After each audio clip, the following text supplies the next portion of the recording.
You know that feeling, right? Trying to keep all the plates spinning, whether you're leading a team, managing a project, or honestly just trying to get your own to-do list under control. Yeah, absolutely. We all want to work smarter, not harder. Find those shortcuts to being effective without getting, totally bogged down. Exactly. Right. So for this deep dive, we're getting into a really foundational book for boosting output.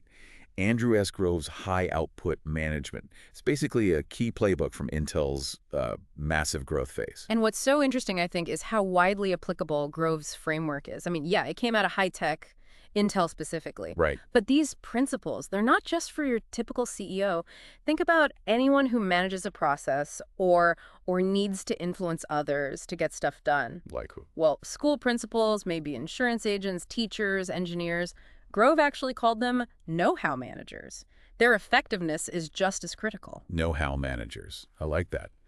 So our goal today really is to pull out the most powerful, the most practical insights from Grove's work. We want to give you a direct path, sort of a shortcut, to understanding how you can increase output, increase efficiency, whether you're leading a huge company or just want to be better in your own role. Sounds good. Where do we start? Okay, let's unpack this. Grove kicks things off with a really clever analogy, the breakfast factory. Ah, yes, the breakfast factory. It's great. So imagine a waiter, I know. Their job is to deliver a perfect 3-minute soft-boiled egg, buttered toast, and hot coffee, all landing on the table at the exact same time. Sounds simple enough.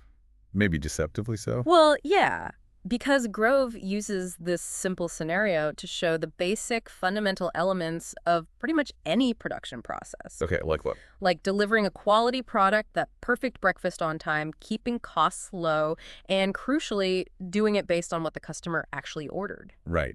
Seems obvious when you say it like that, but breaking it down, Yeah. that's where the complexity starts to show, isn't it? It really is. And what's fascinating is how he introduces ideas like flow, just the smooth progression of work and offsetting. Offsetting, what's that? It means planning backwards. So from the moment you want that breakfast ready, you have to figure out when to start each thing. The egg takes 3 minutes. Ah, so the egg cooking time becomes the anchor.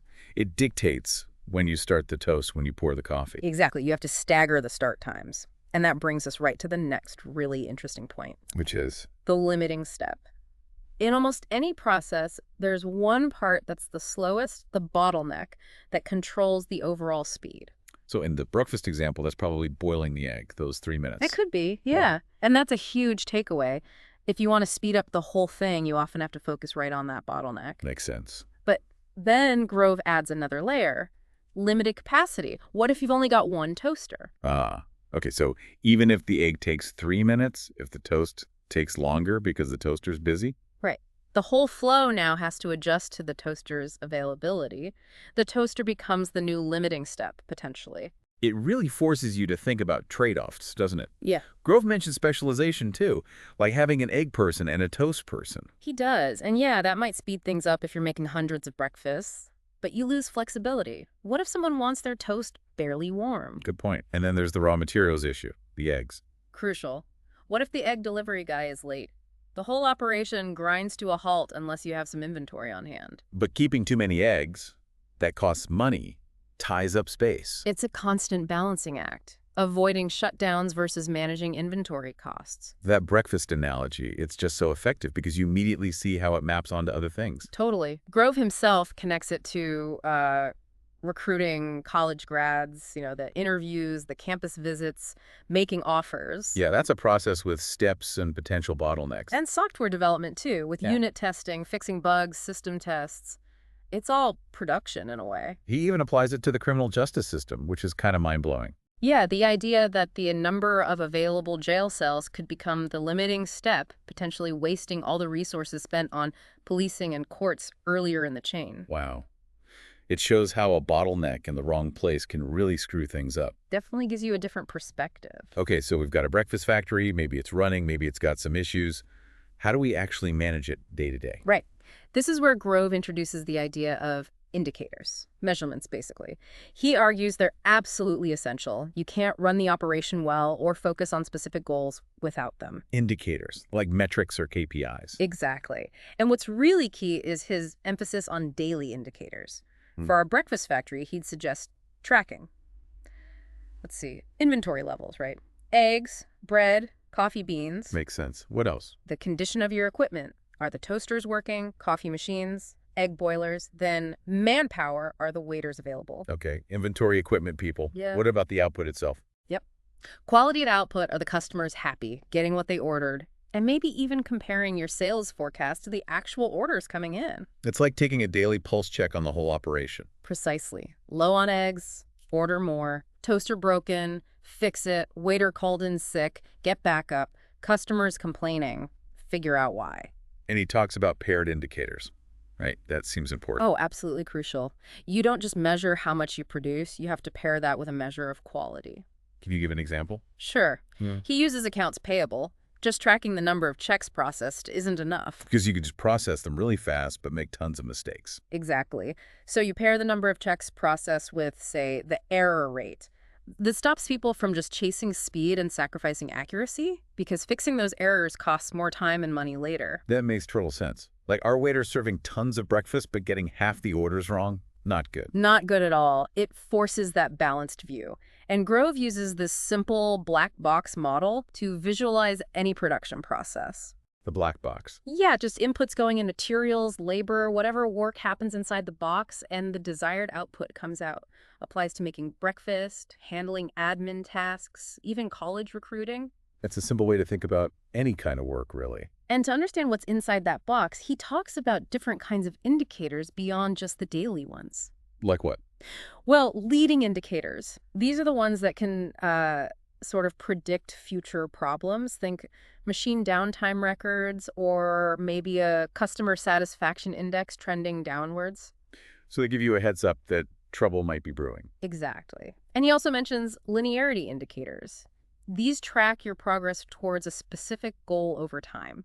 Like, if you're recruiting college grads, are the number of accepted offers tracking along the path you need to hit your target? Okay, so indicators aren't just backward looking, they help you look ahead too. They should be, yeah. And Grove really hammers home the need to collect and store this data systematically. Oh, why is that so important? Because without that history, it's really hard to spot when things are starting to deviate from the norm in an unhealthy way. You're just reacting, scrambling for data, instead of seeing trends and addressing root causes. Got it. Okay, so we're measuring things effectively. Yeah. Now, how do we actually control the output? Make sure we're producing the right amount. Grove outlines two main ways to control output. First is building to order. Like a custom sofa, you don't make it until someone orders it. Exactly. The second way is building to forecast. This is more like what Intel had to do with long manufacturing lead times. You have to predict demand and build ahead. Our breakfast factory is kind of a mix, isn't it? Takes individual orders, but still needs to forecast how many eggs to buy. Right. Forecasting becomes really important for efficiency, especially with long lead times or predictable patterns, like, say, knowing when college grads are available for recruiting. So you can align resources properly. Precisely. And Grove talks about time offsets in forecasting, making sure your order for raw materials arrives just when you need it for production. Not too early, not too late. And he even suggests applying forecasting to administrative work.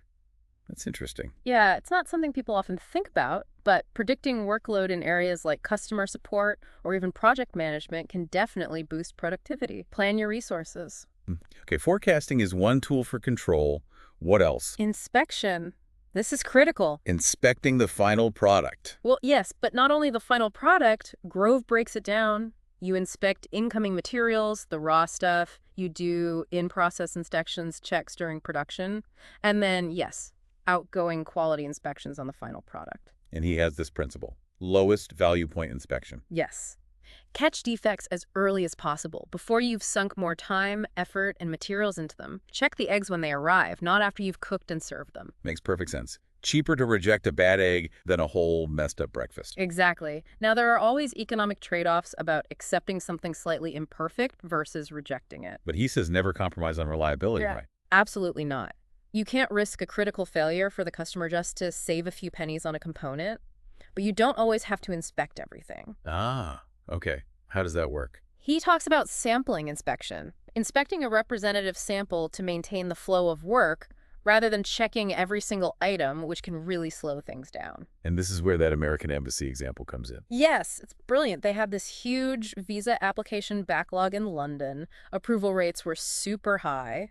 Grove suggested that instead of trying to expedite every case, which wasn't working, they could do a thorough quality check on a sample of applications. And if the sample showed the quality was still high. They could confidently approve the bulk of the backlog without a massive increase in risk, clearing the logjam much faster.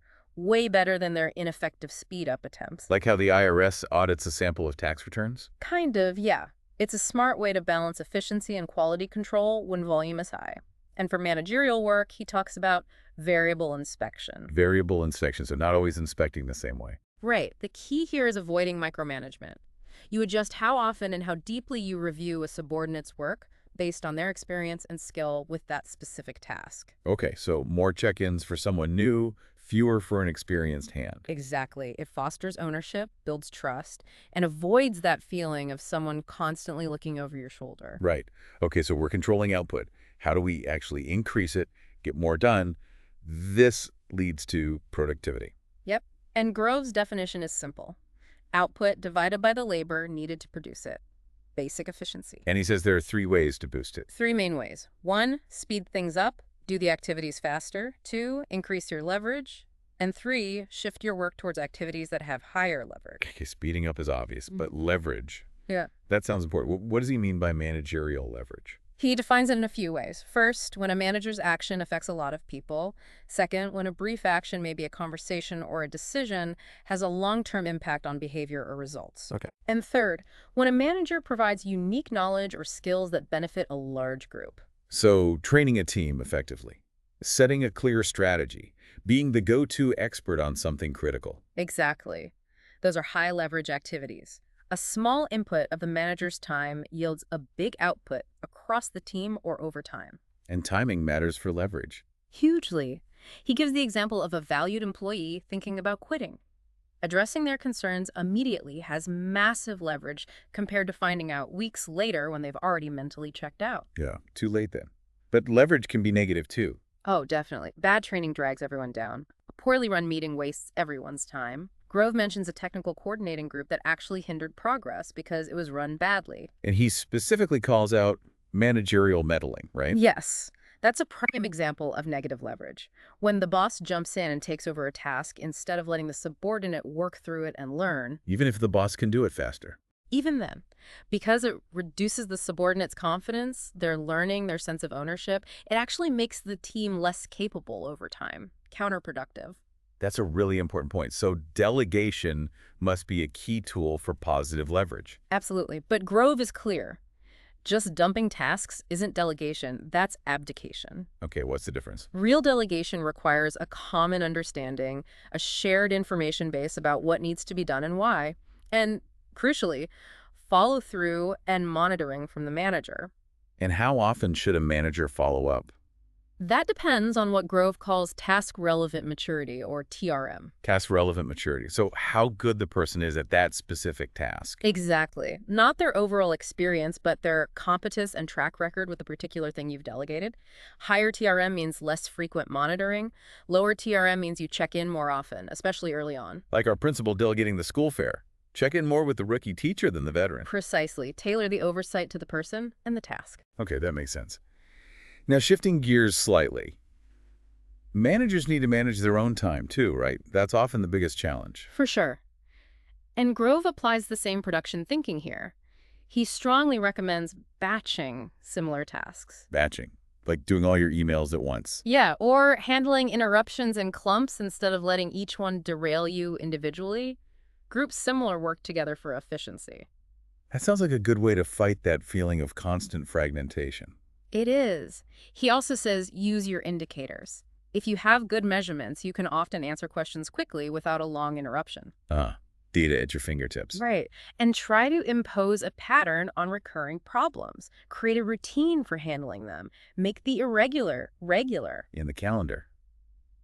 It's not just for appointments. Not at all. Grove sees the calendar as your personal production planning tool. You block out time for critical meetings, sure, but then you proactively fill the gaps with important, non-urgent work you need to get done. Don't just let the calendar fill up reactively. Be intentional about scheduling your own work time. Exactly, and part of that is learning to say no early on when your plate is full. Don't overcommit. And always build in some slack time for the unexpected. Because things always come up. Always. He also touches on the number of direct reports.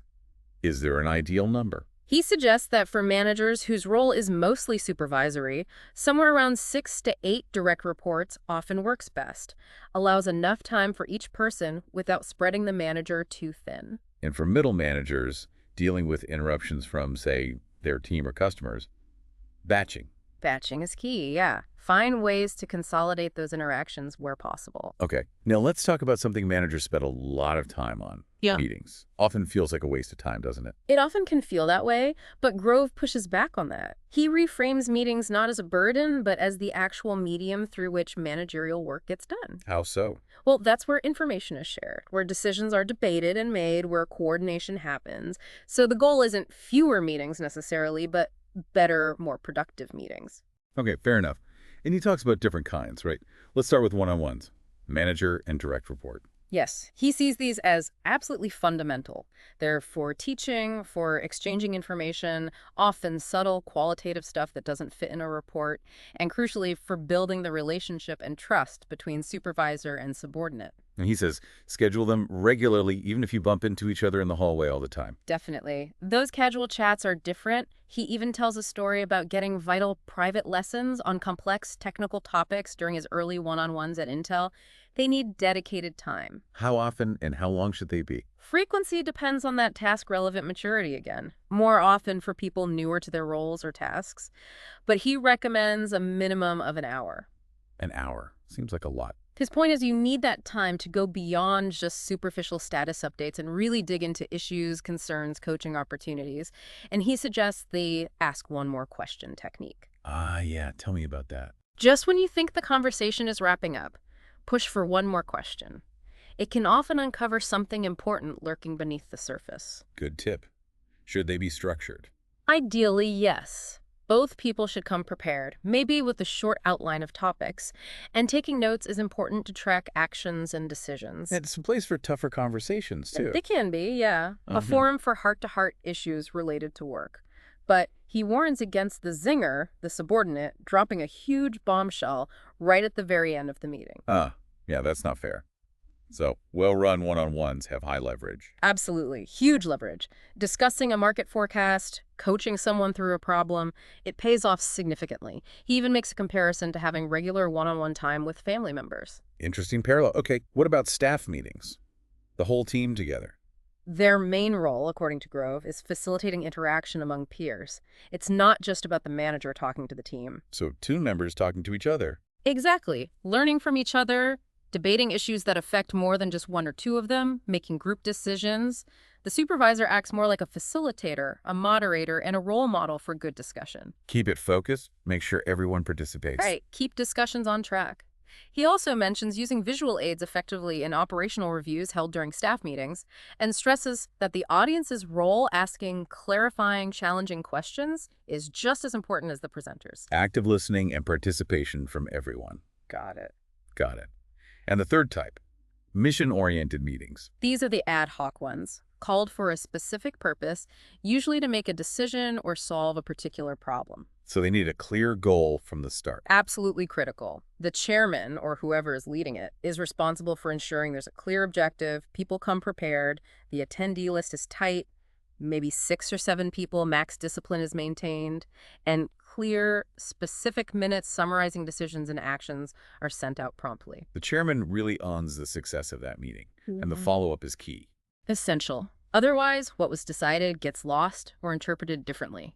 That leads us naturally into decision-making itself. Right. And Grove points out something interesting here about knowledge businesses. Yeah, the shift where power based on position, the org chart, is often less important than power based on actual knowledge or expertise, especially lower down in the organization. The person who knows the most might not be the boss. Exactly. So given that, what's the ideal way to make decisions? What does Grove propose? It's a 3-step model.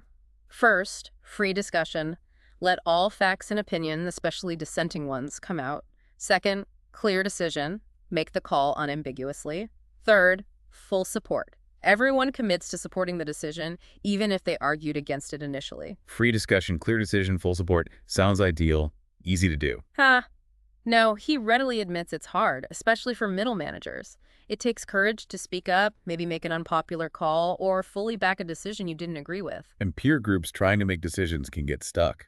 Very easily. People might be reluctant to voice disagreement, or they wait forever trying to get perfect consensus, which often never comes. So how do you break that logjam in a peer group? He suggests a couple of approaches. Maybe the person whose area is most affected takes the lead in driving the decision. Or sometimes you might need to defer to the most senior person present to act as a kind of godfather, not to dictate, but to guide the process and ensure a decision is reached. Interesting. And people worry about sounding dumb. That's a huge barrier. The fear of saying something wrong or being overruled paralyzes discussion. People need to get past that. The goal is to get the best decision, not necessarily achieve universal agreement on the way there. Move forward without endless debate. Right. And critically, at the start of any decision-making process, you need absolute clarity on three things. What exactly is the decision we need to make? When does it need to be made by? And who will ultimately make it? What, when, who. Define it up front. Use a plant expansion example for this, I think. Yes, to illustrate how defining those elements clearly prevents confusion and wasted effort down the line. Okay, so we've covered managing the present, making decisions. Yeah. What about planning for the future? Tomorrow's output. Yeah, and again, Grove tries to demystify planning. He argues it's not some huge, separate, formal thing you do once a year. What is it then? It's an ordinary, everyday activity, like checking your gas gauge before driving to work. You're anticipating a future need, getting there, and checking your current status, gas level. So it connects back to that basic production idea again. Yeah. Forecasting needs, checking current state, bridging the gap. Exactly. The general planning process he outlines is, 1, figure out your projected need or demand. This involves looking at your environment, customers, competitors, technology trends, maybe even comparing internally. Okay, step 1, understand the demand. 2, establish your present status. What are your current capabilities? What projects are already underway? Where are you right now? Step 2, know where you stand. And 3, compare the two. Identify the gap between the projected need and your present status. That difference tells you what new actions you need to take. So the main output of planning isn't a big document, it's identifying that gap. That's the crucial insight, yes. And he cautions against getting bogged down in the how, the detailed implementation steps too early in the planning stage. First, just identify the gap that needs closing. Focus on the gap first. Right. He uses Cindy, the process engineer, as a really detailed example of applying this. She looks at her customer, the production line, her suppliers, engineering groups, analyzes future needs, current process capabilities, and identifies gaps like needing new tools to be ready on time for future products. Makes it very concrete. And the fundamental question planning forces you to ask is, what do I have to do today to solve, or even better, avoid tomorrow's problem? That's a powerful question. Proactive, not reactive. Totally. And ultimately, Grove says the true output of the planning process isn't the plan itself, it's the set of tasks that actually get implemented as a result. The actions taken. He also mentions MBOs briefly, management by objectives. Yes, as a specific tool that can help operationalize planning for individuals and teams. How does that fit in? MBOs focus on setting clear objectives, where do you want to go, and defining the key results, how will you know you've gotten there. He uses the driving analogy. Objective is reach town A. Key result might be arrive by 5 p.m. It's not cool enough. And MBOs work best with short feedback loops, checking progress quarterly or even monthly, not just annually. Keep the number of objectives small and focused. And they should cascade individual objectives, supporting team goals, supporting company goals, like Queen Isabella's goal and Columbus's specific objectives for his voyage. Ah, the nesting hierarchy. Right, but he adds an important caution. Sometimes you can hit all your key results, tick all the boxes, but still not actually achieve the overall objective if circumstances change or the objective wasn't quite right. So key results are indicators, but don't lose sight of the ultimate goal. Exactly. Don't mistake activity for accomplishment. Wow. Okay, we have covered a ton of ground here. From boiling an egg efficiently to studying multi-year strategy and managing objectives. If you had to boil it down, what's the absolute core message listeners should take away from high-output management? I think the core message is that really effective management, and this applies whether you have direct reports or you're managing complex projects or even just your own work, it fundamentally comes down to understanding these basic production principles. Like flow, bottlenecks, Yeah, inventory. right. And then using indicators, using data to really see what's going on and control things, engaging in practical, forward-looking planning, and leveraging your time and influence effectively, especially through well-managed meetings and smart delegation. And the real value for you listening, the shortcut maybe, is that by grasping these core ideas from Grove, someone who really lived this at the highest level, Hmm. you can significantly boost your own effectiveness and efficiency. It doesn't matter if you're in tech, education, healthcare, anywhere. Absolutely. These are foundational principles. So maybe here's a final thought to leave people with. Think about your own work, your team's work right now. What is the limiting step? What's the real bottleneck holding things back? And just consider, how could applying some of these simple ideas, maybe a bit of forecasting, maybe a different approach to inspection or measurement, how could that start to improve your output? What small change today could unlock bigger results tomorrow? Exactly. What's the one thing you could do differently after listening to this? Makes you think.